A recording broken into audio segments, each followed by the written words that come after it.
Hashtag psychotherapy unfogged with Mark Fielding. Hello, welcome to Series 6, Episode 5 of Hashtag Psychotherapy Unfogged. As you know, I'm Mark Fielding, psychotherapist and relationship counsellor, and your host. Today, I have the absolute pleasure to interview John Giampino. Have I That's correct. pronounced your name? Yeah, fantastic. John Giampino, Ambassador for the IGY6 Foundation. Um, Veteran mental health advocate and business owner, John Giampino is an ambassador for the IGY6 Foundation. Following a medical discharge from the Army in 2017, after a 31-year military career, John suffered a loss of self-worth and developed PTSD, anxiety, and depression. Rather than give up, John used this as a profound turning point in his life and sought redefinition and purpose. John's breakthrough came when he decided to channel his lifelong passion for fixing things into a tangible career path. After achieving a Cert 3 in carpentry, John launched his business, I Can Fix That, a venture that grew into a trade business, employing other veterans, all thanks to the transformative program with IGY6.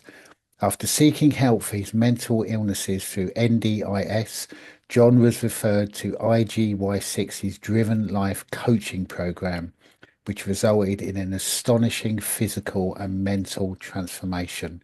His gratitude for these changes fuels his current role as an ambassador for IGY6, where he is dedicated to giving back and supporting others facing similar challenges. I mean, it's an amazing story, John. I mean, could we just maybe kick off and could I just ask a little bit around maybe your military career and kind of how you Yeah, got for into the sure, man. military? Yeah. Okay, well, basically, I joined up in 1985, May 1985, and was after recruit course, was put against position of military marine specialist. So basically, we operated Army watercraft, similar to your Army water transport in England. Okay. We have the same facilities, a lot smaller, but we have the same type of I wouldn't say watercraft because your watercraft are a lot more advanced than ours. But yeah, we basically operated watercraft, Army watercraft up to 65-ton Mm. landing craft. The Lark 5 amphibious vehicle. So basically it's a boat on wheels. And ancillary craft like work boats, tugs, and jet boats now. Mm. So my career basically spanned 31 Yeah. years. Amazing. I rose up to the rank of Warrant Officer Class 1, Mm. and my job was capability management for Army watercraft. Mm. So in essence, my job was seaworthiness of both watercraft and personnel, and basically get them ready for war. Mm. So they literally had to tick the boxes, and that was my whole and sole job until I was medically discharged Mm. in 2017. Mm. Yeah, and a 31-year career. I mean, it is incredible, and I guess it leads me to kind of to the next question, John. I mean, goodness me, what was it like when you left? I mean, it had been your whole life, I guess, hadn't it? 31 years. Oh, 31 years was my whole adult life, literally. Yeah, yeah, Um, I mean, you start off as a private, knowing absolutely nothing, and you just grow into the yeah, position, into the job. yeah. Not only working overseas in humanitarian roles, Mm. but of course, we were deployed in warlike situations. Yeah, Both yeah, East Timor, yeah, which is East Timor, north of Australia, yeah, and of course, my second last deployment was Afghanistan, yeah. Okay, wow. and working in the Northern Arabian Gulf.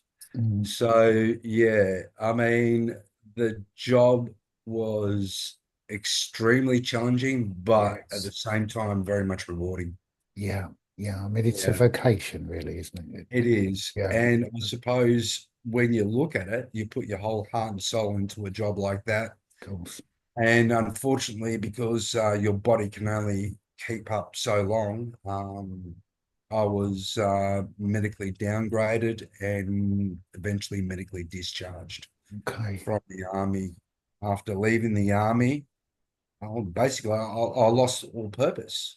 Yeah. You know, I was trying to understand now that, once was a soldier, now a veteran, but what was my purpose in life? Yeah. Yeah. 31 years in the army, serving the country, and now off in Civvy Street, I've got a pension. Didn't want to stop working, No. but trying to find a purpose in life was pretty much it was a battle within itself Yeah. because I just didn't know where to go to next. No, I mean it's a massive life transition after, you know, everything you've been through, and within your kind of army career. And I don't know what it's like over there, John. I have to choose my words carefully here, but from what I can see, support for veterans could be much better here. I mean, that really is what I see. We unfortunately have a lot of veterans that are homeless, and the whole. I mean, none of this is going to be a surprise to you. But I mean, what is it like in Australia? I mean, when you come out, is there support or not? I mean, what was the support like? Well, I suppose when it comes to it, these veteran organisations raised to look after veterans. I mean, we've got a main veteran hub. It's called Department of Veteran Affairs, Yeah. Okay. and they look after the veterans medically. So, in my case, all my medical issues were noted. I was given a what we call it's either a white card, which is injury specific, Okay. or you got a gold card, which looks after you basically for the rest of your life, and that is dental, medical, physio, chiropractic, Okay. that sort of Okay. stuff. Well, that's good. Um, we still got a long way to go, and the reason being is because veterans are still taking their own lives. Yeah. Yeah. Um, And I would say it's due to two factors, one being exposed to warlike situations where, as a part of a country that's never been exposed to that sort of stuff. We have to go overseas to actually physically Yeah. see that, where, Yeah. we walk around the streets of, say, London or Melbourne and whatnot. It's not like we're confronted by a group of bandits with AK-47, so to speak. So we're very lucky countries where we're not, exposed to violence every day. Yeah. So when you look at it, we're not conditioned to those type of situations. No. Army, being being a soldier and whatnot, they tend to condition you through training and whatnot. You go Yeah. Yeah. overseas, it's completely different. You're out there for about 8 months. You become accustomed to the environment. You Mm. come back to Australia or you come back home and everything has changed. It's Mm. not that everything has changed. You've changed as a person Yeah. and you feel as though you don't fit in back home. Yeah. And the next thing you want to do is go back overseas again because you're comfortable. Yeah. That environment gave you some form of comfort and some form of normality, Mm. so to speak. Yeah, So and I guess you've seen things and you've experienced things, and then I guess when you come back, um, I guess it's difficult for other people that have not experienced those things to really understand. it's hard for the normal civilian population, and this is probably why Yeah, veterans tend to isolate themselves yeah, yeah, because trying to explain to an everyday civilian, it becomes hard. yeah, Um, it's confronting for the veteran. Where yeah, veteran, you look at the bloke and you understand each other. The reason yeah, being yeah, is because yeah, you've walked the same dirt, so to speak. yeah. And So I guess come and I also and I guess coming out of the services. I mean, PTSD is probably fairly common. I know it's something that you experience, John. And again, we don't have to do a deep dive into this, but I mean, in terms of your mental health when you came out, there was a bit of a struggle It, initially. Was there? Yeah, it was basically I've yeah, lost sense of purpose. yeah. It's After I massive. went through my medicals and whatnot, I looked over to my case officer and said, "Now what do I do?" Yeah, And they said, "Enjoy life. You're on a pension for the rest of your life. yeah, Go out and enjoy yourself." And that to me wasn't an answer. I wanted to still be a productive part of community mm, as I was within the Defence Force. yeah, But that was taken away from me. So in essence, I didn't have a one for a better word, didn't have a purpose in life. no, And that was one thing I was struggling with. I felt as though I was a burden to society, great. which in turn, I was experiencing many different emotions: sadness, anger, Yeah, frustration. yeah, Um, yeah, all those, yeah, not only towards my family, but yeah, towards the general population. And hence, mm, self-isolation was probably the best way to go. yeah. So just dealing with it yourself. I guess just internalizing it really because you felt other. I guess you felt different from the people around you. So what choice did you have but just kind of withdraw? I guess that's what you did, which is never always the greatest strategy for mental health, but completely understandable. Yeah, Yeah. And also just to go back to, I mean, the loss of meaning, that's so, I mean, obviously I don't need to tell you this, John, but that is so massive. it is. So enormous. I mean, the meaning, was just stripped away from you. I mean, goodness me, and the lack of meaning. What was your process about, because now you have meaning, but I just wonder what the process was around, finding it again. Well, I suppose in a way, when I was in the army, after I came back from work or an exercise or even an overseas deployment, Mm. I actually went on the tools. I started building things. Yeah, And that gave me a sense of comfort. yeah, It got me thinking on the project itself and not thinking about what I've been through and whatnot. yeah. And it kept me busy. So it Mm, kept me busy, kept my mind off other things. And mm, that was a big thing. And that was when I was in the army. mm. So when I was out on Civvy Street now, well, I turned back and literally I went back and thought to myself, what makes me happy? And it was carpentry. Yeah, it's a great question. Carpentry was the Yeah. one main thing that made me happy, kept me busy.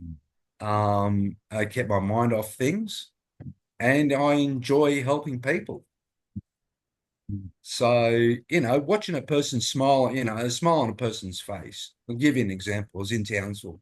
Poor old lady had one of her sun chairs pinched from the front. She couldn't afford another one.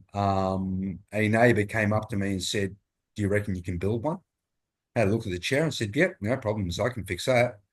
And literally within 3 days, I had a brand new sun chair in the front of her yard. And of course, the neighbor came over and bolted it to the ground so nobody will pinch Yeah, it. Well, when that yeah. lady had a look at it, she Mm. burst into tears, Oh, you know, wonderful. and, Yeah. and because, I mean, it meant so much to her. We made it to the exact same specification as the previous one, and she loved it. So that, and to me, gave me, a good warm fuzzy feeling inside because literally Yeah. when you do go overseas, and this is the one thing, you're there to help people that can't help themselves. Yeah. And Yeah. so when they see soldiers walking, East Timor Australians walking down, all of a sudden the villagers came out and, you know, had smiles on their face, walked beside you. Yeah, it was a good feeling. Mm. Yeah, and the giving back to others, I mean, we don't do it, for our own benefit, but there is a knock-on benefit, isn't it? Compassion for others, creates well-being in us. And at that point, you asked a question which I would argue a lot of people don't ever ask themselves, what makes me happy? It's such an Yeah. important question, John, and I have to say a lot of people never ask themselves that question, and there's all sorts of reasons for that, aren't they? Some people are struggling to survive, and they haven't got the luxury. But that was a real moment of change for you, from what you say. No, definitely it was Yeah, because I've tried everything. Nothing made me happy, and I yeah, just basically went back in the past and what what I was doing whilst in the army was carpentry, a lot of carpentry. I was fixing my own house, mm, a lot of renovations, helping other mates and whatnot. And literally, that was the one thing that made me happy. I was great on the tools. yeah. Doing So s- yeah, doing something you're good at. There's the present moment focus, isn't there? So you're getting yourself out of here and into what you're doing. I mean, there's so many good things there. I mean, John, just moving around a little bit, could you say like the I've Got Your Six Foundation? This also it was a big formative thing for you. Could you say a uh, bit about it? Yeah, yeah. Well, definitely. I mean, um, I was quite happy building things and whatnot. I thought I could start a business up. My mindset wasn't into that at that present time. The reason being is I was quite comfortable working for myself yeah, and doing odd jobs and whatnot, but going out in the general public working for them, I was still very, very uncomfortable about it. And the reason being is because I was mixing back into the general population. yeah. And to me, that was one of my triggers. So I sat down and then I found I've Got Your Six and I spoke to Christina and gave her my whole picture. And the problem was my mindset wasn't right. And the reason behind that, and it makes sense. When you join the services, when you join the army from a civilian, what do they do to you? They bark orders at you. They tell you to do this, do that, turn left, turn right, strip your weapon. And they constantly do that. All of a sudden, it becomes second nature. Yeah, And that's all you know. And that's your whole military career. yeah, So everything you do becomes second nature. But the thing is, when you leave the Defense Force, in our case, how do you transition back to a civilian?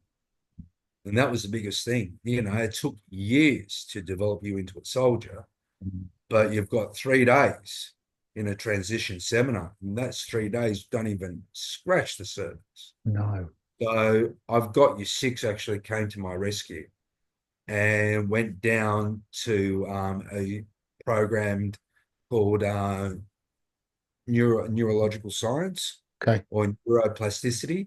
yeah, But literally, in layman's terms, your brain's a muscle. It's like an elastic band. It will be, it can take changes, but those changes have got to be repetitive. So you're yeah, literally retraining your mind mm, back into focusing on whatever you want to do. First of all, into a civilian. You're no longer in the army. You are a veteran. You're not a civilian. So you're somewhere in between. So yeah, that's where the veteran part comes in. mm, But you've got so many things you can offer. And that's where this training starts coming in. And learning about ourselves was a big thing. mm, And learning basically ourselves and how we can operate. And it's just repetitive work, going backwards and forwards all the time. So much so that everything started to become very clear. And I was thinking along the lines of, well, basically working in civilian street on how I approach people, completely different to the way you approach people when you're wearing a uniform and carrying a rifle. So a lot of patience, I suppose. I had a lot of patience to actually take all this in because, 31 years, I'm an angry little soldier. But once I got the handle of it and started approaching one or two clients, slowly it started to become easy. And constantly I'm using the same process and procedures to this day, working with clients, mm, and my army background was one chapter of my life, and that chapter is closed.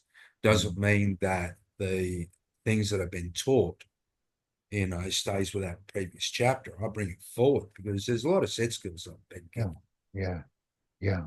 Yeah. And literally they've changed my way of thinking, Mm, and that helped me a lot.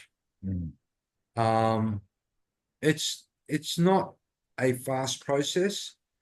For some mm. people, it may not be an easy process, No. but it's a process everybody needs to go through when they're Mm, transitioning out of the defense force. mm, mm. Because if they're not, then they're left behind, Yeah. and they're always dwelling back in the past Yeah. instead of looking towards the future.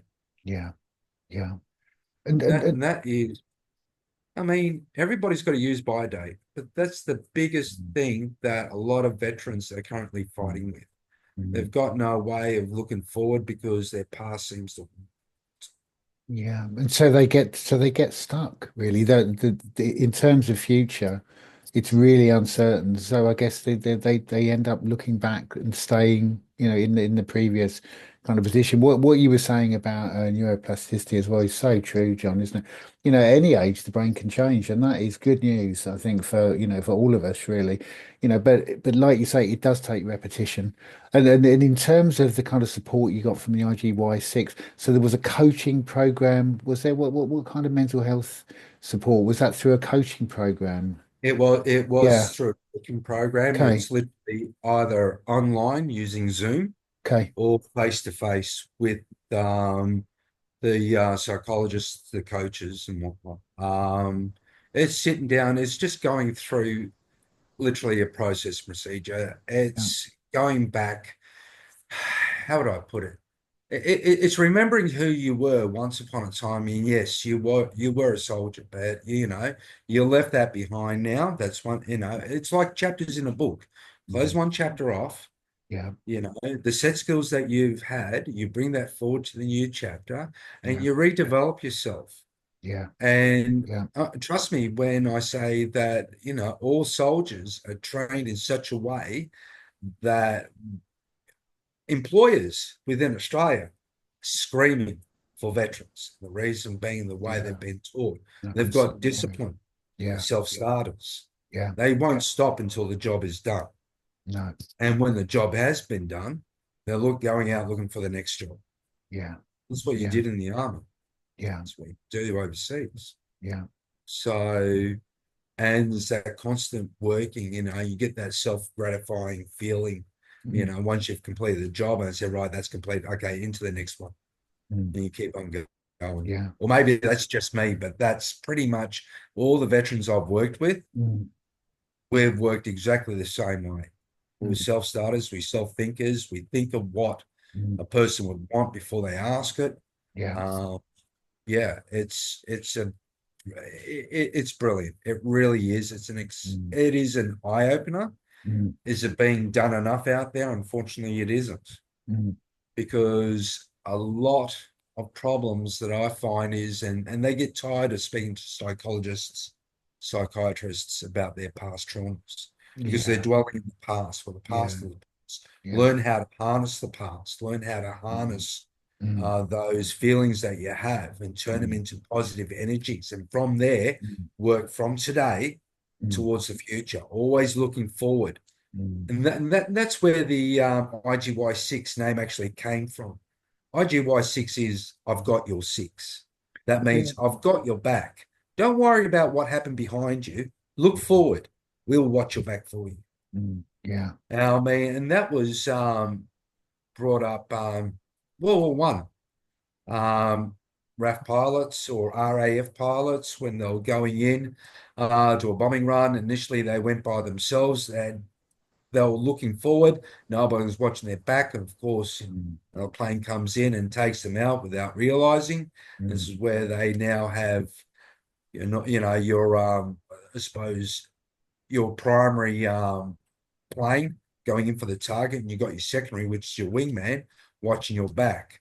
Because you're too busy focusing forward. So you got that wingman watching your back, making sure nothing sneaks up on you. mm, mm, And from there, that's where, and of course, within the army, when somebody's hurting, we always say to them, I've got your six.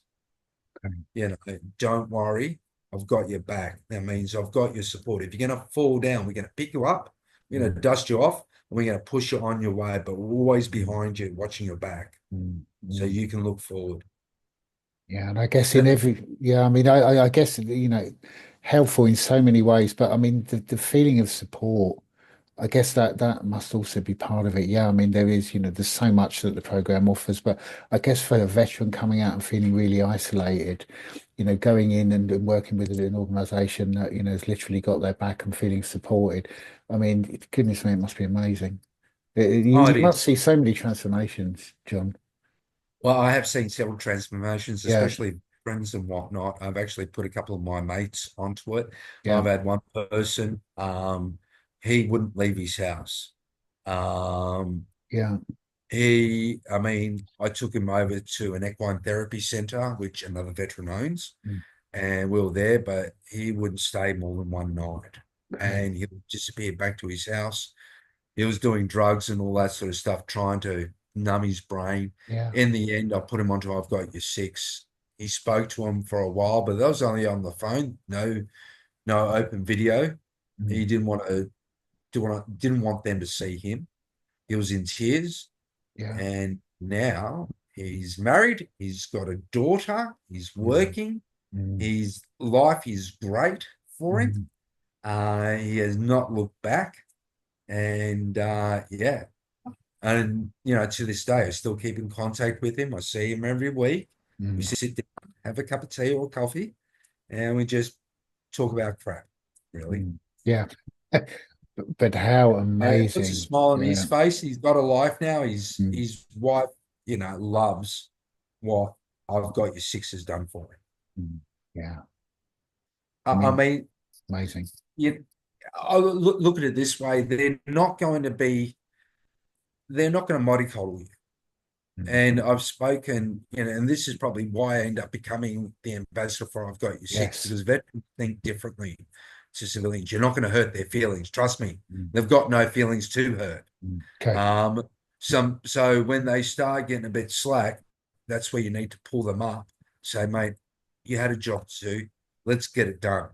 Mm, So you're always there. You're pushing mm, them along. mm, You can't do the work for them. They've mm, got to be prepared to do the hard yards as well. But you've always got their back, pushing mm, them forward, mm, forever pushing them forward mm, until they cross the line, until they feel comfortable, mm, until they see a marked difference. mm. And they do. Yeah. I mean, it's a wonderful model. And this is, I think, I mean, I'm speaking as a therapist here, and obviously, there is benefits looking back, it's kind of what I do mostly look back. But, this is really the benefit of a coaching model, because a coaching model is very much looking forward, isn't it? What can we do? What transferable skills have we done? What is going to make us happy? What can we aim at? What are our goals? And I would say for a lot of veterans, that is probably very, very important. Yes, they could get mired in looking at the past, and maybe there's some benefit, but what happens now? What do you do now? Exactly. That's the focus, isn't it, from what you say? Yeah, Exactly. And that's what we're looking at. And the reason being is because it's pretty much the same way you're taught in the military as well. You're always yeah, pushing yourself forward, push yeah, forward, push forward. But with, now veterans after their service and whatnot, sometimes they do have bad days and whatnot. We yeah, understand. We can look at it and we yeah, can say, well, let's sit down and talk, mm, or if they're just not feeling well. mm, If the bloke that was working for me, he's a veteran, if he wasn't feeling well, and sometimes when helicopters fly over, he freezes over. yeah. It's He's done 2 tours of Afghanistan, so PTSD, it's isn't it? Yeah, understandable. Um, he just he can't think straight. And of course, if you can't think straight, you're a danger to yourself yeah, using tools. So we'll sit down, we'll chat a while, so just relax for a while mm, till he gets himself back into composure, and then I'll say, well, listen, you can stay with me and just do odd jobs. If you're mm, comfortable in doing them, doing it. If not, mm, just hang around for a little bit. mm, And he does, and he sort of, mm. calms himself down, and then we'll just go on. And of course, we banter a little bit and whatnot, but Yeah, we've always, I've always got his back and he's always got mine. mm, And that's the biggest part about it, having each yeah, other's back, knowing that you can, mm, if you falter, you know that your mate is going mm, to look after you. mm. Yeah, I mean that. I mean, I agree with you, John. I mean that in itself, over and above everything else that the program offers, it's just so important that and dare I say, for men. I mean, I know this is not gender specific, and I know it's not just men in the services, but I don't know, men even out the services do tend to just internalize, and if they get unhappy, they isolate. I mean, I'm generalizing, but men do this, right? Don't they? But I guess when with as part of this program, there's always somebody there supporting them, someone they can lean on if they need it, someone that's helping them, someone that's motivating them. I mean, it just sounds incredible, really, and it's been life changing for countless veterans would be Oh, my guess. Yeah, it has. It's raised a couple of eyebrows. yeah. People are starting to notice us, which is great. We Okay. go to different seminars and we talk about what we do, and people just stop and stare at us in awe and saying, "But you're the only people that are actually doing this," and we are literally the only Wow. um, company, I suppose, Okay. that are actually doing this. Everybody's focusing on the past and the present. Well, we're Mm, focusing purely on the present mm, towards the future. mm. Yeah. And And giving. Yeah. I mean, everybody's got their place. And the thing is, there are always pieces missing in the puzzle. That puzzle is starting to come together. Mm. There are places where you do need psychologists, you do need your psychiatrists. Definitely. You Yeah. do sometimes, for some of the veterans, need to have a bit of a stay in hospital and whatnot. Sure. You do need other support mechanisms there, but you Yeah. also need, um, I've got you six for your future, especially when you're capable. I mean, there are veterans out there that are injured beyond, being able to work. Yeah. And that's the case with everybody. But for the veterans that can work and want to work, but they don't know what they want in life, Mm, that's where, I've got six comes in, mm. Yeah. and it helps them. By asking those specific questions Mm. and going through neuroplasticity with them Yeah. and Yeah. get them retrained, as in their mindset retrained. Yeah. Yeah. And there's plenty of, I mean, if they want to say do a trade and whatnot, we always say to them, and that's the thing, what makes you happy? If going out in the garden, pottering around and whatnot, Mm, then there will be a trade certificate for that. And I'm mm, sure the federal government or even state government will pick up the tab for a veteran, mm. especially when knowing that these veterans are then on the road and being a productive member of society Yeah. Yeah. And instead of some. utilizing, and sorry to interrupt you, but utilizing the wide skill set that people in the services. I mean, to be able to then transform that and utilize that in society, it's just Mm. important for obviously important for society too. I mean, it's important for everyone involved, isn't it?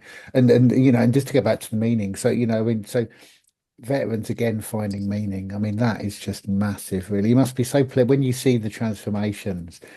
It must be so pleasing for you and everybody else involved. Every veteran's got it inside him to change. Yeah, of It's just course. Yeah, having that person behind him pushing him along, yeah, in order to, finally for him to find his footing in life. yeah, And that's the big thing. And it does make me happy. It's making me happy because basically it's released him from his own bondage, definitely. from the Yeah, past. yeah, And he's got a future to look forward to. mm, And if they're married, their spouses, even the children sees a marked difference because we all understand it's not only the veteran that suffers PTSD, anxiety, and depression. That rubs off to the rest of the family. no. Well, I was Anxiety, gonna, depression. yeah. So say a bit. I was going to ask you about that, John. Say a bit more about that, the effect on families of the program, but also pre-program. It is. I mean, when veterans go through, I mean, PTSD, they get through service. Anxiety and Yeah, depression comes in yeah, after the service. yeah, And that rubs off on the children, rubs off on the spouse, even mm, rubs off on your dog. yeah, You yeah, know, for my sure. dog had severe anxiety and depression when Yeah, I went through that. yeah. He wouldn't leave my side, but he was not happy. He No, wasn't a happy pup. no, it's picking up your pain, Um, isn't he? Probably. yeah, well, it cost me a marriage, Yeah. uh, Okay. in the end, and it took a while for me to pick myself up. Mm, and move on with life. Mm. Because there was two ways.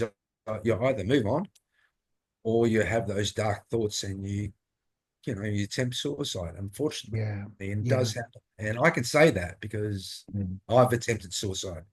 Yeah. And for the grace of God, I was picked up on the side of the road by the coppers, Mm. and an ambulance there waiting for me and zipped me off Mm. to hospital. Mm. So, and that's how dark a place I got. I Yeah. had enough of life. I Yeah. was just tired of fighting with my Yeah. demon. Yeah. Yeah. And unfortunately, that is not an unusual story for a veteran, is it? I mean, but it shows it just shows the depth of your despair, really. I hit At rock that bottom. point. Yeah. Yeah. Yeah, it was couldn't go any further. I mean, that was it. No. I was, as I said before, by the grace of God, I'm still here. Mm. Um, and there's a reason. And so I picked myself from the depths of despair and Mm. pushed my way forward, Mm. Yeah. um, and to where I am today. Yeah. And I'm still not only working on myself, but I'm still pushing myself. Yeah. Um, Veterans need to understand that there are other veterans out there uh, that have gone through the same thing, and they know exactly what you're going through, Yeah. and they're always there by your side. And that was Definitely. the biggest saving grace for myself. Mm. And I'm part of a veteran motorcycle club now, Mm. and I mix with the motorcycle club, and that's my, I suppose that's my outlet. Yeah. You know, But with so partly helpful. thinking Yeah. about my past and whatnot, and Yeah. yeah. And being around But people that understand your experience. I mean, it's that's just that's massive, that's a isn't big it? thing.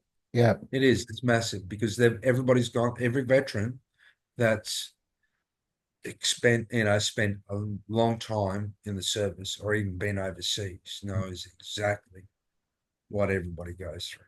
Yeah. So, and we're Yeah. very, very compassionate, especially when we got a fellow soldier Mm. that's suffering. Mm. Mm. So we're extremely passionate towards them. Mm. We'll protect. Mm. Um, but yeah, I suppose with I've got you six now. That's my new lease of life. Apart from my own job now, which is I can fix that. Yeah. Well, I And also wanted to ask you about that, John. Yeah. yeah, So this is your business, isn't it? Say a bit about this. Yeah, all I can right. fix that. Yeah. Well, first of all, I suppose you can see it on the t-shirt here. Yeah. Can. Yeah. Yeah. Yeah. Yeah. It's a little, yeah, it's on the web and all that. You can have a Mm. surf, but Mm. but I can fix that is basically the name derived from when I was in the service. People ask me all the time. I think I said this before. Uh, can you fix it? I said, yeah, I can fix that. And I thought to myself after I left the army and started, I got myself out of a low place. I Mm. turned around um, and basically, said, well, I love carpentry, found what I was good at and found what I enjoyed in life. That Yeah. was carpentry, came up with a name. I can fix that. Mm. And then Christina and I've Got Your Six Foundation not only helped me, my mindset and whatnot, but they also helped me launch the business out to Oh, wow. wide Wonderful. world. And literally started from the ground up with the tagline. And the tagline's pretty good. It's uh, veterans. Oh, I've forgotten. That's probably Yeah. Don't worry. one Yeah. thing that my memory sort of goes a bit blank. Um, but they came up with the tagline. They came up with the graphics for my Mm. vehicle. It's like a little soldier with an orange hat and a hammer. Yeah. And oh, sorry, yeah, the tagline: "Veterans building relationships one home at a time." Oh, I love that. Yeah, Yeah. yeah. Yeah, So that's that's really it. that's very poignant, actually, isn't it? Yeah, and literally came up with the website, and because of that, now we're on Facebook. We're on a few other places. Facebook. What else are we on?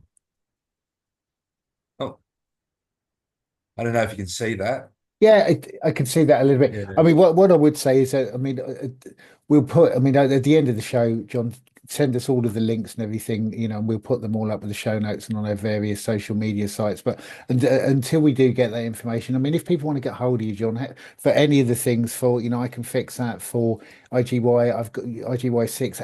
How do they do that, John? How do they get in touch? Well, we're on the web now. Yeah. With Okay. IGY6, it will be IGY6 .com.au. Okay. For I can fix that. Unfortunately, we only do Australia only. We No, do I Melbourne. know that's okay. Most of our listeners are in Australia anyway, so that's fine. Yeah, Yeah. yeah. But listen, I've got your Six Foundation. Yeah, it's you can find it out on the website. Okay.